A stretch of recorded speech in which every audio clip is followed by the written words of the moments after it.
Avatar Meher బాబాకి జై. సనాతనుడైన Avatar Meher బాబా మానవాళిని మేల్కొల్పడానికి దివి నుండి భూమికి ఏతించారు. ఆయన అనేక సందర్భాల్లో అనేక సందేశాలు మానవుల యొక్క ఆధ్యాత్మిక ఉన్నతి కోసం ఇవ్వడం జరిగింది. వాటిలో ఒకటి ఈరోజు మనం చెప్పుకుందాం.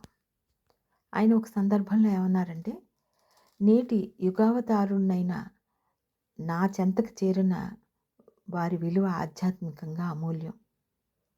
అంటే జీవిత గమ్యమైన మోక్షం సాధించటానికి మరియు ఈ జనన మరణముల విషవలయం నుండి బయటపడటానికి ఇంతకు మించిన ఉత్తమమైన సూక్ష్మమైన మరో మార్గం లేదు. కాబట్టి నా ప్రేమికులు వారెంత అదృష్టవంతులో వారికే తెలియదు. కానీ నన్ను తృణీకరించిన విస్మరించిన వారి విలువ భగవంతుని దృష్టిలో ఓ నిండు సున్నా.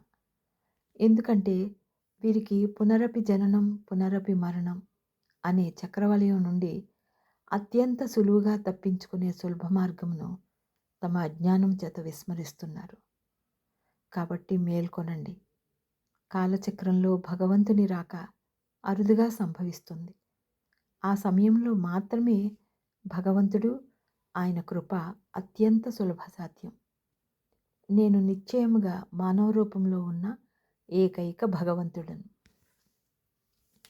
మరలా వచ్చిన శ్రీరాముడను, శ్రీకృష్ణుడను, గౌతమ బుద్ధుడను, జీసస్ క్రీస్తును, మహమ్మద్ ప్రవక్తను, ఇప్పుడు మెహర్ బాబాను. నన్ను లేశమాత్రంగా కూడా సందేహించవద్దు అని బాబా తెలియజేశారు. అంతేకాకుండా ఇంకా ఆయన ఏమన్నారంటే, మీ జీవిత చక్రంలో సంభవించే కష్టనష్టాలు, అపజయములు, అపవాదులు, దురదృష్టాలు, అనారోగ్యాలు, శారీరక మానసిక బాధలు వగైరా ఇవన్నీ నిజానికి నీ జీవిత లక్ష్యమైన మోక్షాన్ని సాధించుటకు ఉపయోగపడు సోపానములు. ఇవన్నీ భగవంతుడు నీపై కోపంతో సృష్టించలేదు. ఇవన్నీ కేవలం నీ గత జన్మల పాపకర్మల ఫలితంలే. వీటిని ఇప్పుడే అనుభవించడం ద్వారా తత్సంబంధమైన సంస్కారాలు నిర్మూలించబడతాయి. తద్వారా జీవితగమ్యమైన మోక్షానికి చేరువవుతాం. జన్మ పరంపర గణనీయంగా తగ్గిపోతుంది అని తెలియజేశారు. అలా అనుభవించడానికి బదులు తాంత్రిక విద్యలు, యోగుల సాంగత్యాల ద్వారా నివారణ మార్గాలను వెతికితే ఈ కష్ట నష్టాలన్నీ మరుజన్మకు నీతో పాటు వస్తాయి. నీవు చేసిన కర్మ ఫలితాలు నీవుగాక వేరొకరు అనుభవించరు కదా. అందుకే నేను చెప్పేది ఏంటంటే, మీ జీవితాన్ని యథాతథంగా సాగిపోనీయండి. తంత్ర విద్యల ద్వారా ఎటువంటి సవరణలకు ఉపశమనాలకు ప్రయత్నం చేయవద్దు అని చెప్పారు.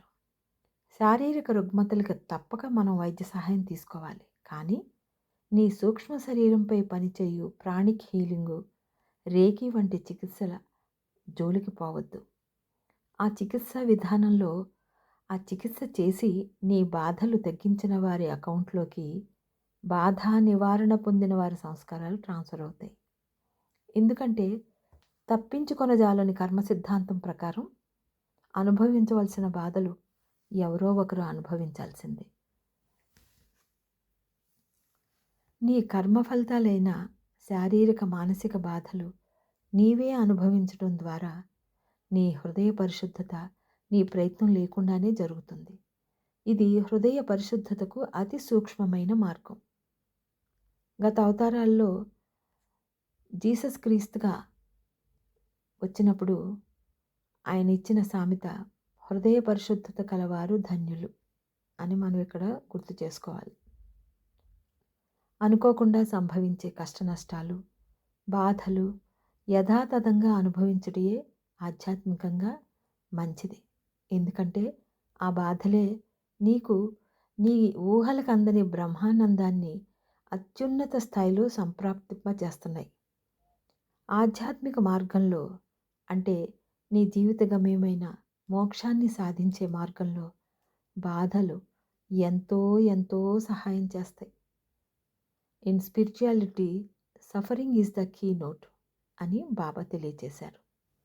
అవతార్ మెహర్ బాబాకి జై.